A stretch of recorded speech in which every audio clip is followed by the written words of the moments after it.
Mr. Wright. Mr. Gardner. Thank you, sir, for being here this evening. Thank you for having me. You are the final applicant, so some applicants have gone through the process before. You're a current member of the current board, so you've done this. You're familiar with how we do it. Tell us a little bit about yourself. We have your resume in front of us. Then we'll do a standardized set of questions we've asked each applicant. Okay. Well, you all obviously learned why Senior was one of my favorite teachers in school. We could hear the applause from over at Love's. We've been over there eating dinner. Good evening. Thank you all for having me. As most of you all know, I'm Jacob Wright. I'm a 9-year member and current chairman of the Alleghany County School Board. I'm excited to be here on the eve of this historic event. I know this consolidation will be beneficial to many future generations of the Alleghany Highlands. As you all know, this has been a goal of mine since I came before this board for my initial appointment 9 years ago. Through the hard work and most importantly, cooperation of countless individuals, including Mr. Garton and Mr. Griffith, who were both members of the Committee on Joint School Systems, our regionalism and recent cooperation between our localities is almost becoming commonplace to us, but it is amazing to the whole rest of the state. President Gecker of the Virginia Board of Education said this could never happen in his community of Chesterfield in one of our hearings. At a recent Virginia School Board meeting, a member of the Martinsville-Henry County merger told me, "I'm sick of how well it worked in Covington and Alleghany. They're having a lot more trouble than we were." People throughout the state are taking notice. I have no doubt that it has created hope and optimism and helped our school system become more intriguing for employment. I feel that our consolidation and cooperation has certainly played a large part in the return of our Superintendent Halterman and our newest and most recent hire, Athletic Director and Clifton Forge native Brian Steinspring. With the help of the General Assembly, as a result of this merger, we have brought $3.4 million extra dollars into the Alleghany Highlands. It has been our plan all along to make sure no one loses a job. Employees will be paid and receive equal benefits based on the best options from both systems, and everyone will get a much-deserved raise, and certainly the largest raises in my time on the school board. There will be no loss of jobs. We promised there will be no loss of jobs, but unfortunately there will be 3 seats less on our school board. We have an amazing board right now, and that is going to make your job extremely hard. The past 2 years have been the toughest times in my lifetime to be a member of school board. As if the pandemic wasn't enough, masking, national politics, and a consolidation has added a whole nother layer. The fact that 6 of our 7 board members are willing to volunteer should be a testament to our commitment to the future generations of the Alleghany Highlands. And it would be 7 if Mr. Helmenthaler didn't have a newborn baby at home. While I appreciate the willingness of the others to serve, I would like to make a case for our current members who have been battle-tested and are 100% committed to putting students first. They are advocates for our students, allies for our staff, and great stewards of the taxpayer dollar. Gerald Franson. Gerald came to the board July 1st, 2016, and is a kind-hearted soul whose expertise in insurance and business only rivals his love for the kids. Danielle Morgan is the vice chairwoman and came to the board on August 1st, 2017, and has been a tremendous help to the board. Between her training and professional career in healthcare and human resources, she has been invaluable as we wade through this pandemic and all the things employee-related. John Littleton came to the board in September of 2020. You all appointed him the night we agreed on consolidation. His construction expertise is a huge asset in helping the board understand bidding and capital improvements. Richard Shull joined the board shortly after John and has been very eager to learn all of the ins and outs of being a school board member. I had the pleasure of attending 2 VSBA events with Richard, and he's a great advocate for our kids and his community. His knowledge of law enforcement is beneficial with not only our school resource officers, but with also our discipline hearings. Patrice Jefferson. I feel like Patrice was sent from heavens in the fall of last year. After 2 years without a complete board, she filled our final vacancy. Patrice is such a pleasant person to be around, and while generally she is quiet, she's not one to beat around the bush. But when stating her opinion, Patrice is a great ambassador for Clifton Forge, and her knowledge of the community and the people she knows from her time working for the City of Covington and with the League of Older Americans is unmatched on our board. We have an excellent board. You couldn't pick bad representatives from our board. I appreciate my time, and I hope my actions of the Alleghany County School Board have proved my worth as a member of the new board. I certainly don't envy the decisions you all have to make. Thank you. If you all have any questions, I'm more than happy to. We're going to go in order. Mr. Nicely's first. Hello, Mr. Nicely. Glad you're here. First question I got is, why did you vote to close our middle school? Well, Mr. Nicely, this consolidation there's give and take on both sides, and we had to have a compromise. And if this consolidation wouldn't have happened, if we weren't even talking about it, I think our middle school would have been the first building to close anyways. When I was the vice chairman of the school board 3 years ago, we were faced with the cliff of our local composite index ending from the Clifton Forge days. We were trying to figure out what we would do. I met with Mr. Garden and Mr. Bennett, and Randy Tucker was the chairman at the time, and we met with the group. My suggestion to that group was that if we needed to, we've been losing students all along. Since the middle school was built, we've lost a third of our student population. And I feel like if we would have known that at the time, we probably wouldn't have built the middle school. But Excuse me, Jacob. yeah, I'm sorry. I know as a teacher you don't allow people to talk in class when someone else is. I'm sorry. Thank you. thank you. When I got on the school board, it was because Boiling Springs and Falling Springs closed. The school board chairman at the time, we were at a meeting at Mountain View Elementary, and she said within 10 years every elementary school kid will come to Mountain View for elementary school. And you know how bad it would hurt your community if Sharon Elementary was to close. So I'd made it my mission to make sure that that wasn't the case. I want these community elementary schools. I think it's important for young kids to go to school close to their home. And I know what it did to the kids in my neighborhood, in my district, when they had to go all the way to Callahan from Potts Creek. You know, they drove 20 minutes every morning and every afternoon past Edgemont and Jeter Watson, a brand new school. Now, I don't want any kids to have to drive any further than they have to.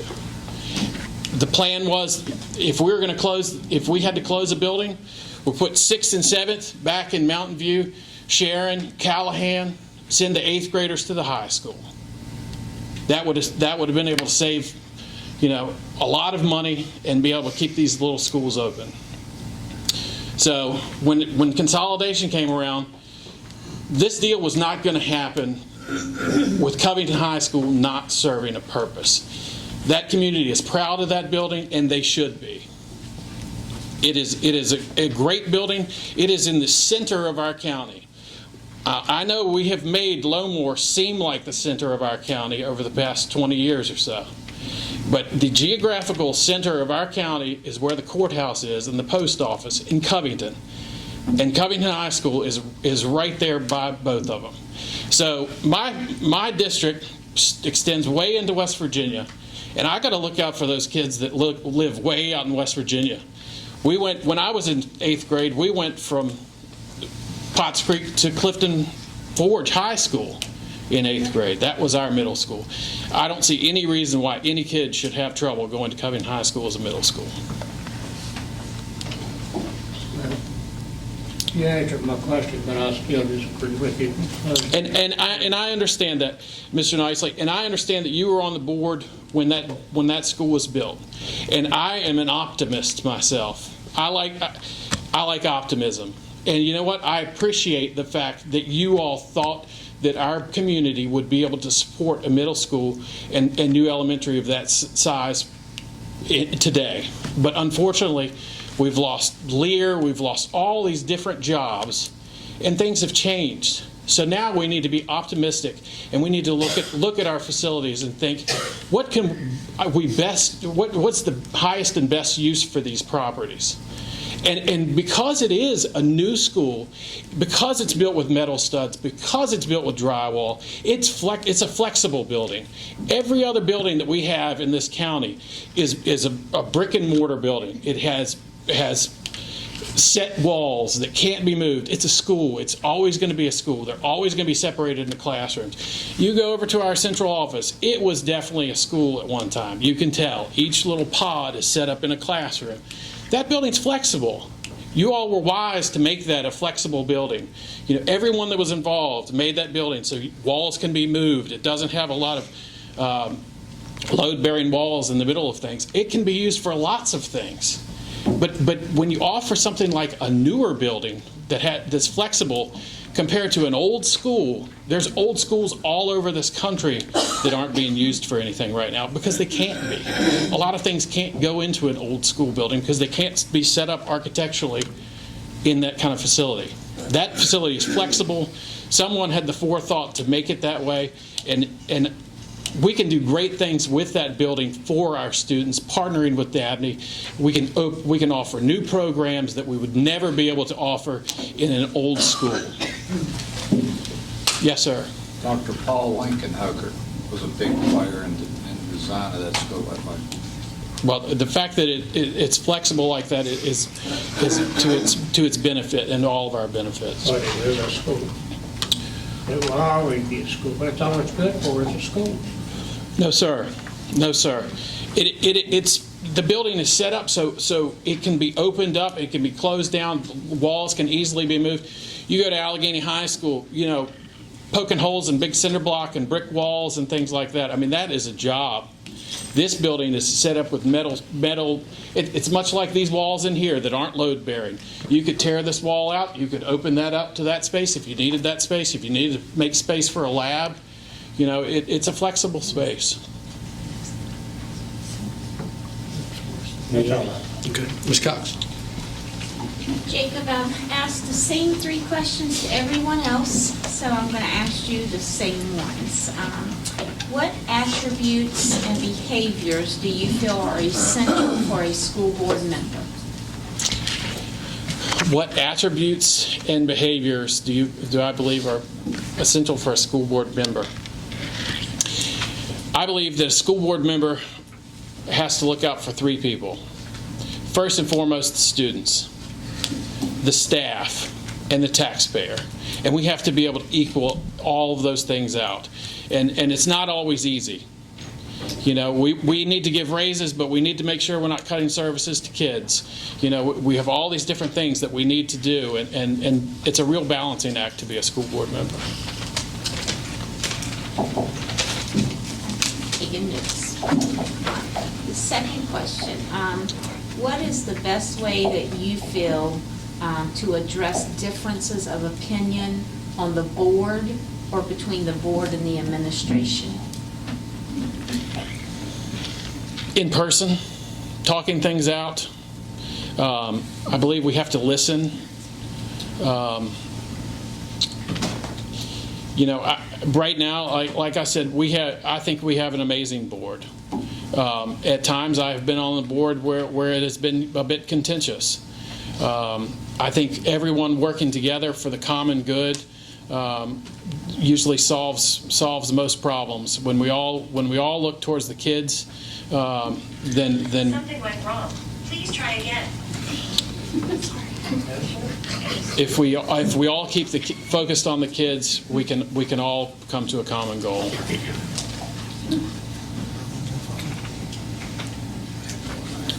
Last question. with this is, could you support a decision that you did not vote in favor for, and why or why not? Absolutely. This is a perfect example. We have to figure out a way that we can all work together and move forward. You know, we are at the 11th hour. We have a plan that has come together, and even the folks that don't like it, we all have to figure out a way that we can work this out. You know, that's what a compromise is all about. You know, I would have loved for Boiling Springs School to be reopened as a part of the consolidation. It doesn't make sense. You know, we can't do it. So what do? We do the next best thing. And you know, I think that what's happened in the past has happened in the past, and we have to look to the future. And that's the only way we can progress as a community. Thank you. Dr. Goings. Hello, Dr. Goings. My question is, how important do you feel that it is that students be exposed to a diverse range of opinions, thoughts, ideas, cultural backgrounds, economic theories, etc.? Why is it important to teach controversy, and how would you react if someone wanted to ban a particular controversial topic from the school system? Wow, that's a big question. You know, so one of the things that I would like to see us try to work on in a new school system is trying to bring boys home back to our schools. I believe that when I was at Alleghany High School, I had friends that were from boys home. They were from different parts of the world. They were from all different backgrounds. Having people like that in school, having different opinions, different ideas, people from different backgrounds. Just last week, I hung out at the house of a former teacher who we had a German exchange student that was here visiting that I hadn't seen in 25 years since we graduated from high school. It was great to have someone like that in our school. You know, Nancy Moga always had exchange students when we were in elementary school. You know, we're in Boiling Springs. Some of the kids had never even left Potts Creek. We have a Japanese exchange student that's teaching us origami and teaching us how to speak Japanese. You know, it is great to experience all of these different things. It's great to have, you know, different people in our school system, visiting people. I love to have different ideas and different thoughts, and I think that we all need to be exposed to those things. As far as banning things, I'm not sure exactly what you would be speaking of. You know, I guess it would just depend on the exact thing that we were talking about. Thank you. Yes, sir. Mr. Griffin. Where you stand on advanced technology, trade schools, and the second question is, do you think parents have a right on what's taught in the school system? I am a very big supporter of all things career, technical ed. You know, I want kids, if they're not going to go to college, I want them to have a purpose. You know, I want them to come out of our schools, whether it's welding, carpentry, culinary, forestry, whatever it is. You know, I want our kids to feel like they have a purpose. I would like to see our kids all have a chance. Starting in middle school, I would like to see us have a wheel program that introduces kids just to a little taste of everything. I want every kid to learn how to change a tire in middle school. If you live in Alleghany County, you live far out in Sweet Springs, that area, your car gets a flat tire and you don't have cell phone service out there, and you don't have internet either, do you, Shannon? But I want the kids to be able to fix that tire. You know, maybe a female would, you know, she's never been exposed to this. Maybe she would get interested in automotive stuff. I love to see kids in the welding program. I've worked with the welding program, gone to the Skills USA National Championship several times, watched kids do things that I would love to bring to Alleghany County. Block laying, plumbing, you know, all of these things that are essential in our community. And if we want to grow our community, we have to have skilled tradesmen. I do think that the parents should have influence on what is taught in school. You know, every community is different. You know, our community needs to focus on what we need as a community, and I believe parents' input is very important in that. Okay, thank you. Thank you. Okay. Thank you, Jacob.